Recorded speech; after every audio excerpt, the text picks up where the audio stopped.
بسم الله الرحمن الرحيم سبح لله ما في السماوات وما في الأرض وهو العزيز الحكيم. هو الذي أخرج الذين كفروا من أهل الكتاب من ديارهم لأول الحشر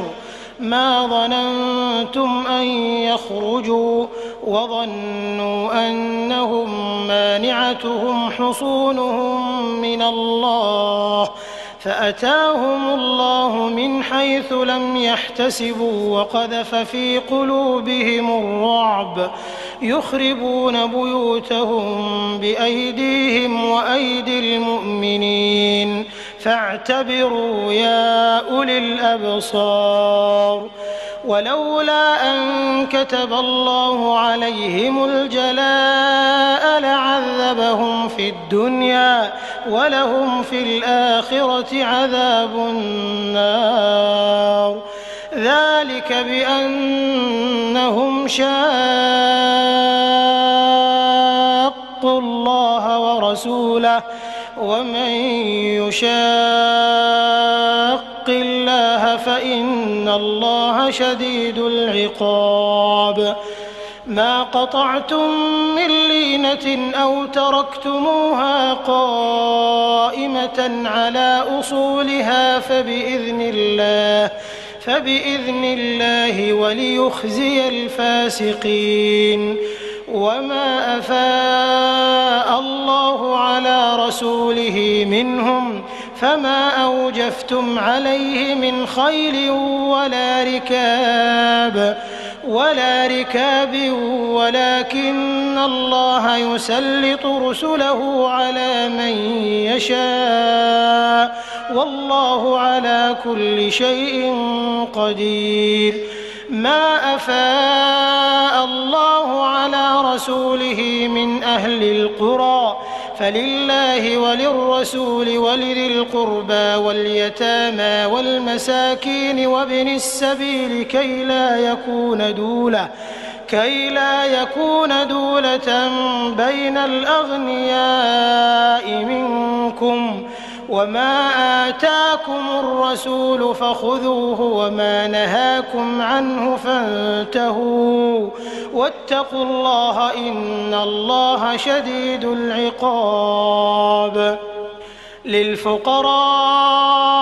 المهاجرين الذين أخرجوا من ديارهم وأموالهم يبتغون فضلا من الله ورضوانا وينصرون الله ورسوله أولئك هم الصادقون. والذين تبوأوا الدار والإيمان من قبلهم يحبون من هاجر إليهم ولا يجدون في صدورهم حاجة مما أوتوا ويؤثرون على أنفسهم ولو كان بهم خصاصة ومن يوق شح نفسه فأولئك هم المفلحون.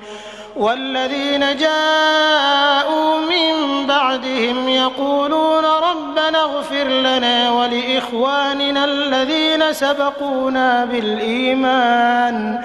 ولا تجعل في قلوبنا غلا للذين آمنوا ربنا إنك رؤوف رحيم.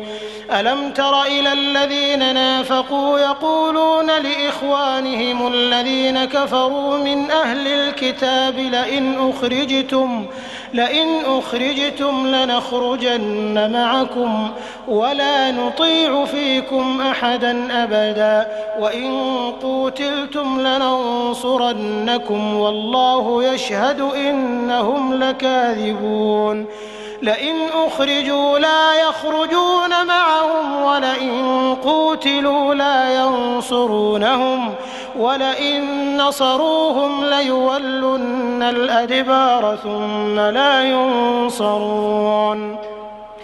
لأنتم أشد رهبة في صدورهم من الله ذلك بأنهم قوم لا يفقهون لا يقاتلونكم جميعا إلا في قرى محصنة أو من وراء جدر بأسهم بينهم شديد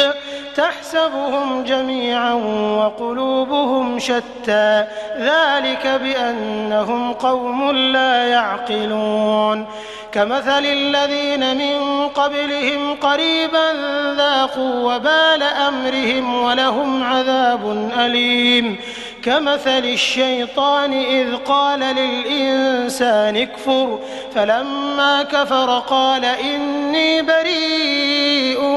منك إني أخاف الله رب العالمين فكان عاقبتهما أنهما في النار خالدين فيها وذلك جزاء الظالمين يا أيها الذين آمنوا اتقوا الله ولتنظر نفس ما قدمت لغد واتقوا الله إن الله خبير بما تعملون ولا تكونوا كالذين نسوا الله فأنساهم أنفسهم أولئك هم الفاسقون لا يستوي أصحاب النار وأصحاب الجنة أصحاب الجنة هم الفائزون لو أنزلنا هذا القرآن على جبل لرأيته خاشعا متصدعا من خشية الله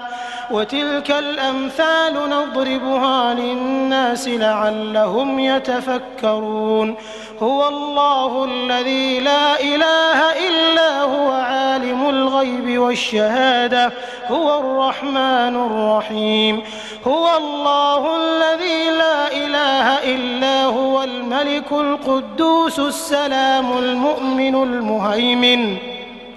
السلام المؤمن المهيمن العزيز الجبار المتكبر سبحان الله عما يشركون هو الله الخالق البارئ المصور له الأسماء الحسنى يسبح له ما في السماوات والأرض وهو العزيز الحكيم